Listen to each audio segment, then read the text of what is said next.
Neeraj, on to you. And, I'm going to kind of get a little deeper into what Karan teed off, which is this whole work from home phenomena, right? Some parts obviously work very well. The fact that, typically most meetings start on time.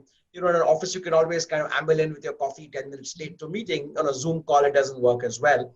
And the fact that agendas are preset and, people tend to get more disciplined. So a lot of that is good part. I think the other part that, companies and teams are coming to terms with is that work from home on a permanent basis, on a long-term basis, is not necessarily as easy. At senior levels of management with large homes, dedicated offices, working Wi-Fi's, life's hunky-dory.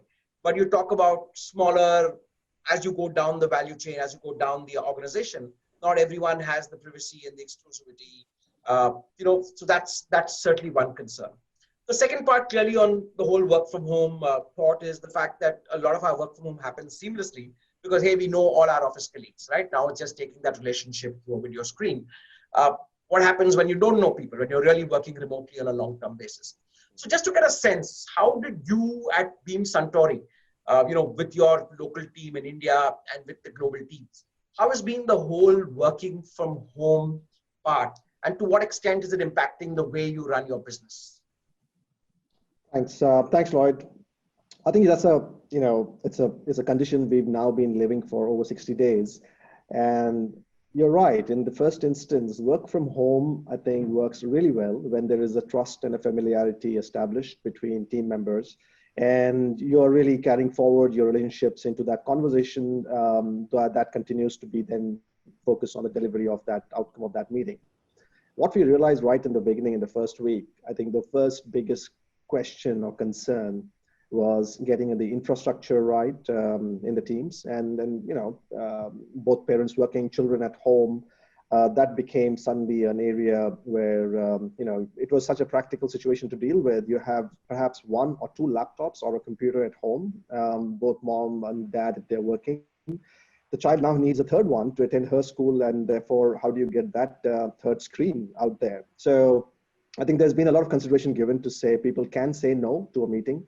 Globally, we've taken a view that every Friday going forward is a work from home Friday anyway. So that has helped people plan their lives a little better, including in India.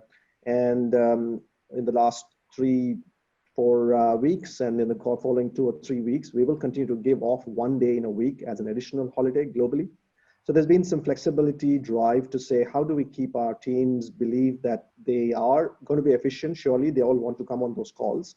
But of course, how do you keep the balance?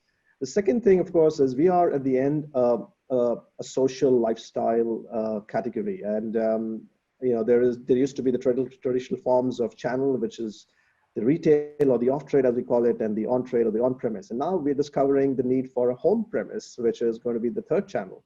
And home premise used to be, up and running in whichever way when parties would happen. But today, while you do not want consumption to go above and, you want to enjoy your tipple responsibly, how do we get that in with our employees, first of all? So, there are some calls where we've just said extremely voluntary, but we would encourage you to come with a glass in hand. It could be a water or a coffee. It could be at 6:30 in the evening, on the evening, if you want to just talk non-shop and get that. So there are some group conversations which we've gone into where it's just about enjoying an hour with colleagues or friends and not necessarily about work. So there's a bunch of these things which has happened. We've also recently said that if you need to, in a work day, take off 45 minutes between a meeting to cook or to, have a quick nap and de-stress, it's okay. Your manager will understand. So those are things which I think a progressive organization will continue to look at. People are concerned. People are genuinely wanting to perform and deliver, and they're doing a great job. However, I think it's incumbent on the organizations to also believe that, first of all, there is trust in this relationship. Secondly, there is security in the job. And third, it's okay if your child comes in the screen or you want to say no to a meeting. Great perspective, Neeraj. I think very progressive. I mean, great to hear of the decision that, all Fridays going forward at Beam Suntory are going to be work from home Fridays. I think quite remarkable and, radical, if I may say, but I think still hugely progressive. and also recognizing the fact that people have other priorities when they work at home. There are other issues. In fact, just to play on the point you mentioned about laptop times being shared, I think that's a reality.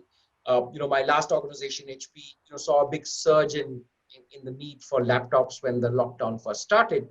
And also at the back end, the whole issues about security, the fact that a lot of decision making that was happening within closed doors is now happening remotely and is happening across various levels of the organization, which is also raising questions about, do we delegate enough, right? It's okay with senior levels of management, to get decisions done over a conference call, but we're talking about the front line.